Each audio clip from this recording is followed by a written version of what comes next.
I recently read this quote in the Harvard Business Review Journal, and here's what it said. If you're highly successful, your achievements are obvious. It's more novel and inspiring for others to learn about your mistakes. As a leader, how is this even possible? That our mistakes would actually be the thing that teach people and help them to learn more about leadership than the successes we've had. I want to share with you 4 mistakes that I made and some of the lessons that I've learned from them.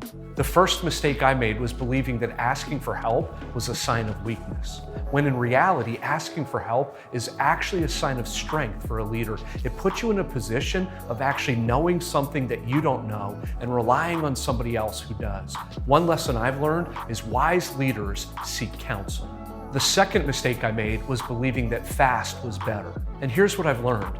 Pace and consistency in leadership are the things that lead to growing success. When you're going fast all the time, it's inevitable that you're gonna miss details, you're gonna miss people, you're gonna miss opportunities, and inevitably, your leadership is going to have a negative impact on the people you lead. But when pace and consistency are applied in such a way that allows people to join you and move forward with you, that's when you find the greatest opportunities for leadership success. The third mistake that was a bit personal to me is I often believed that I was alone and not enough. And here's what I've learned about leadership. I'd rather have a few trusted friends, a small circle of influence, than a stadium of casual friendships that influence my leadership. And so for me, what I've recognized is being in community with a few key people has actually made me a better leader. The fourth mistake I made in leadership is believing that my identity and my success were tied together.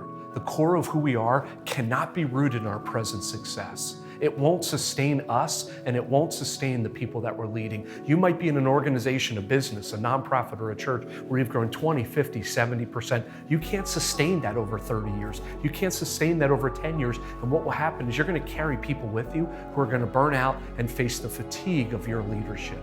We'd love to interact with you. If you've got a comment, maybe you've got a thought about your mistakes in leadership and how you've learned, would you comment below? And thanks for watching.